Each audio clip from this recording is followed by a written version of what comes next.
So now we will start with a totally different part of context-free language, or context-free grammar rather you can say, that is simplification. Now naturally question come, what does simplification mean and why it's coming in the scenario. You see, since we know that in case of context-free language, in the right hand side we can have any combination of terminal and non-terminal. There are some possibility in some situation that some set of production rules are redundant. Keeping those production rules in the grammar doesn't make any sense because the strings that is generated by the grammar or the language is not really dependent on those set of production rules. So naturally it will be better if we remove those production rule so that I can make the grammar simpler, and keeping the grammar simpler will make an efficient compiler. Ultimate design, ultimate goal is that. Ultimate goal is designing grammar and all is basically designing a compiler. So if you want to design an efficient compiler, you have to have an efficient grammar. An efficient grammar does not mean that you have some redundant information or redundant production rules in the grammar, right? So that's why that is a part of what we call simplification. So that means this is what just I was saying, that in some cases we may find there is some number of production rules that doesn't add any information in the language. Add any information means keeping the grammar, keeping that particular production rule is same as removing that one from the grammar. It's not making any sense.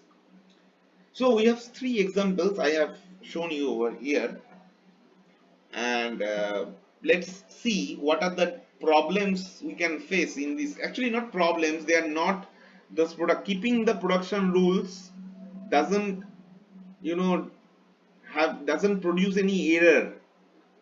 We are not talking about error, we are talking about, removing the redundancy to make it simpler and clear. For example, if we take example 1, since we know that right hand side can be any combination, that means any combination, under any combination of non-terminal also come. That's why S to capital A, capital B, capital A, capital C is the correct production rule in context-free grammar. That is true. But notice one thing, that in the second and third production rule, we have a possibility to get an epsilon. Now what is epsilon? We have seen that epsilon is a symbol. We basically use it to make the, uh, grammar, or you can say total system, non-deterministic, right? Because without consuming that symbol you can go to the new state. So there is a possibility that you can find some new set of transition for which you will get a different output. So, and this non-determinism is required. It's actually may create, it actually benefit us to find whether if we have a non-deterministic search for checking whether a particular string is under that particular grammar or not, or that language or not. But in reality, non-deterministic machine doesn't exist. The approach can be non-deterministic, but machine is not possible to be a non-deterministic. And that's why NFA machine doesn't really exist in real world. The real machine that exists, the machine that exists in real world is DFA. NFA is given a facility to think and realize various and for exhaustive search for various way of combination of different states to find whether some combination leads to create a particular string or not. Nothing more than that. Now, since NFA doesn't really exist in real world, that's why ultimately you have to convert that NFA to some DFA. And that's why we have seen that every NFA is actually can be converted to some DFA. Similar thing over here. That means keeping this epsilon doesn't make any sense. With respect to designing a compiler, just try to realize it. We are not talking about only automata theory. You have to realize what is the future of this. And when you will see the future, you will realize that ultimately this epsilon will not present in compiler, because compiler is a real world machine which is accepting some program that is string. A real world machine cannot have any epsilon. So what to do? Somehow we have to remove this, right? And that is one part. So in a context free grammar, if we see there is some production rules which have epsilon symbol, it's better to remove it. That's actually one type of simplification. I mean, different category of simplification is there. This is the category 1 simplification. What is the next category? To realize the next category, see the example 2. Close it watchly. Watch it very closely. We started from capital S. That is a start symbol. Capital S to small a capital B. This is an option. Or a capital S to small b capital X. That is an option. That means from this S, one thing is clear. There is actually, you can say that two non-terminals present, which can finally lead to some terminal string. What I mean to say is that you see that capital S to either A or capital B is possible. I may start from here, or I may start from here, right? So since A is a terminal symbol in this case and B is the terminal symbol in this case, so you cannot approach this side. You can approach in this particular case either in the right side, and in this case also either to right side. And what we have? B or X.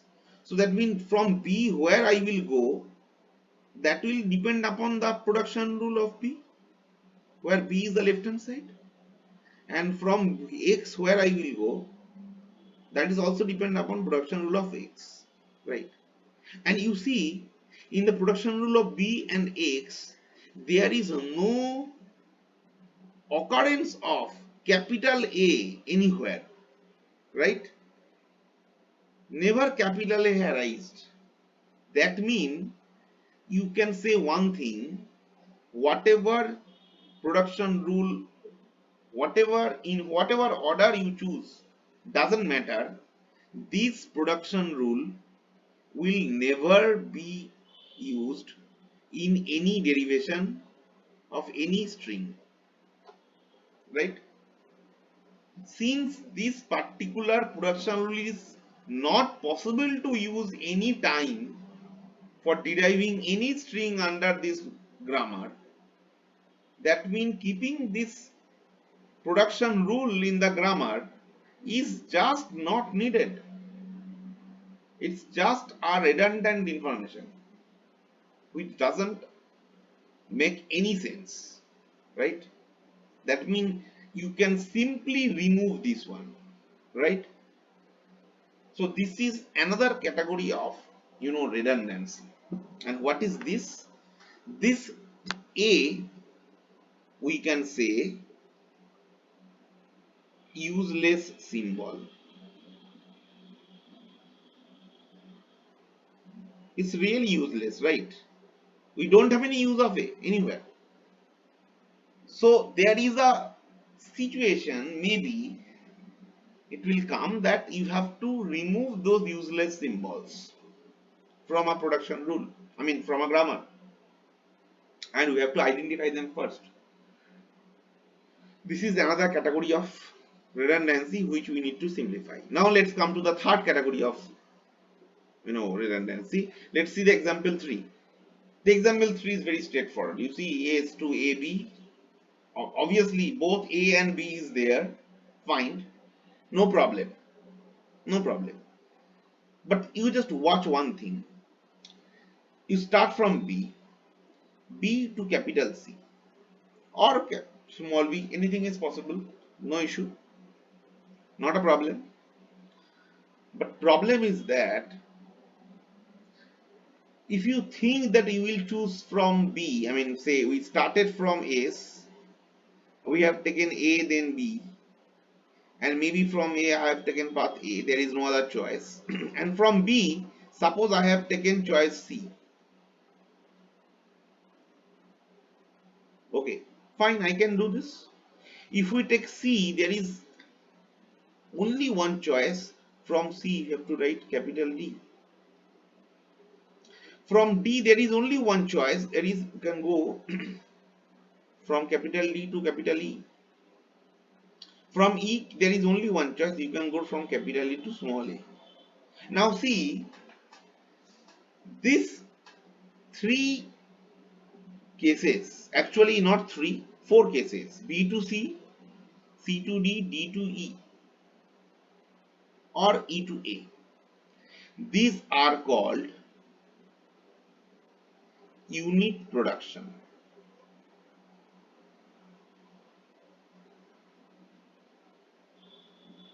Unit production means what? Mean from a particular LHS there is no other choice to go, you have to go to a particular path, and it is recurred over many times, different way. For example, B to C, C to D, D to E, to A. But you see, ultimately we have to find out capital A, right? Ultimately. So if you take a path from B to C, there is no other way to reach any other symbol. If it is, if I mean, even it is a it is under some alphabet of this grammar, you have to reach to this small a. There is no other way. So why you will consider all these useless transitions? I can directly write B to small a, that's all, because B2 is writing C, then writing D, then writing E, then writing A is same as B to A, right? Because of this unit productions, and unit production mean that you don't have any other way. So that means considering these production rules are not even useful. Even this one, not even useful, right? So that means here basically what you are doing, you are actually trying to remove the unit productions as much as possible, so that some useless production rules having unit production can be removed. And if you are able to remove this, if you say that okay, let's consider this two remain same, okay, these two part are correct. From the other part, if we say capital B to either small a or small b, that's enough. B to small b is already there. That means what actually you are doing, you are just replacing four production rules, B2C, C2D, D2E, E2A by only one production rule, that is B2A. So as a whole, obviously total number of production rule is minimized and your compiler will become simpler. So everything will be clear and better. So this is third category of, you know, redundancy, and or you can say removing the redundancy. So basically what will be our goal as an engineer? Our goal will be to remove these epsilon symbols if it is present, or the useless symbol is if present in any production rule, or removing the unit productions from the grammar of any context free language.